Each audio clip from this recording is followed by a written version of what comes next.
Hello friends, welcome back to Meridian Overseas. आज हम बात करने वाले हैं कि कनाडा में आपको कौन से कोर्सेज ऑप्ट करने चाहिए जिससे आपको वीजा के जो रिफ्यूजल के चांसेस है वो कम फेस करना पड़े।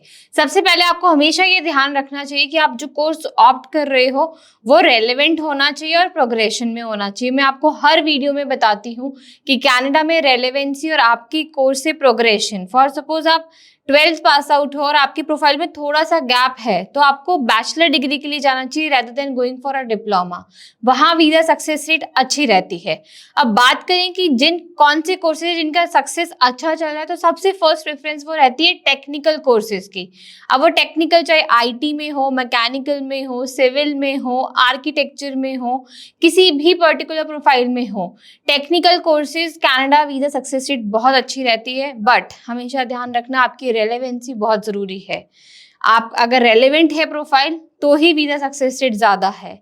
टेक्निकल कोर्सेज के बाद जो सेकंड प्रेफरेंस है वो है मेडिकल कोर्सेज के लिए। मेडिकल कोर्सेज में भी वो भी जो टेक्निकल पार्ट है, लेबोरेटरी का है, टेक्नीशियन का है, या आप फार्मासिस्ट का कोर्स करना चाहते हो, हेल्थ से रिलेटेड कोर्स करना चाहते हो, इन कोर्सेज में वीजा सक्सेस रेट बहुत अच्छी रहती है। फिर एजुकेशन फील्ड में भी सक्सेस रेट बहुत अच्छा रहता है, पर एजुकेशन फील्ड अगेन आपको डिसाइड करना पड़ेगा कि आपकी प्रोफाइल से रिलेटेड आप कहाँ जा सकते हो और क्या कर सकते हो। और अर्ली चाइल्डहुड एजुकेशन के सक्सेस रेट अच्छा रहता है। अगर आप बीए करके भी करते हो तो भी आपको इजीली मिल जाता है, 12th के पास भी बाद में भी आपको इजीली मिल जाता है। बट डिपेंड करता है, अगर आपको प्रायर एक्सपीरियंस होता है तो वो आपको हेल्प करता है आपकी प्रोफाइल को इम्प्रूव करने के लिए। फिर आता है बिजनेस कोर्सेज। अब बिजनेस कोर्सेज में आपको ये ध्यान रखना पड़ेगा, पहली बात तो आप सभी को पता होगा कि कनाडा में मैथ्स एक मैंडेटरी सब्जेक्ट है, चाहे वो साइंस का स्टूडेंट हो चाहे या वो कॉमर्स का स्टूडेंट हो, मैथ्स रिक्वायर्ड होती ही होती है। तो अब जनरली जो साइंस के स्टूडेंट जिनके पास मैथ्स होती है वो क्या सोचते हैं कि हम बिजनेस प्रोग्राम में चले जाते हैं, हम एलिजिबल तो हैं ही, बट सोचते हैं कि हमें ज़्यादा नहीं पढ़ना पड़ेगा, हम इजीली हमारी पढ़ाई हो जाएगी। बट उस केस में थोड़ा वीज़ा रिफ्यूज़ल देखने को मिल सकता है।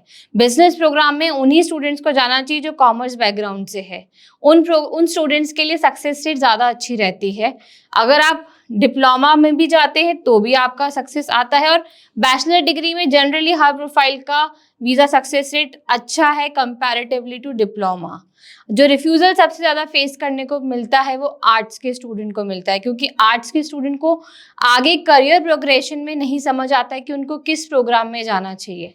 ना तो उनके पास कॉमर्स होता है ना मैथ्स होती है।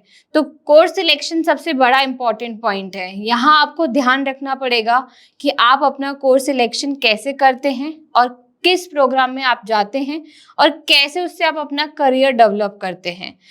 आर्ट्स के स्टूडेंट जनरली हॉस्पिटैलिटी में चल जाते हैं, तो हॉस्पिटैलिटी में मेजरली हमें आजकल जो वीज़ा रिजेक्शंस हैं वो देखने को मिलते हैं अगर स्टूडेंट आर्ट्स की और हॉस्पिटैलिटी का डिप्लोमा जा रहा है।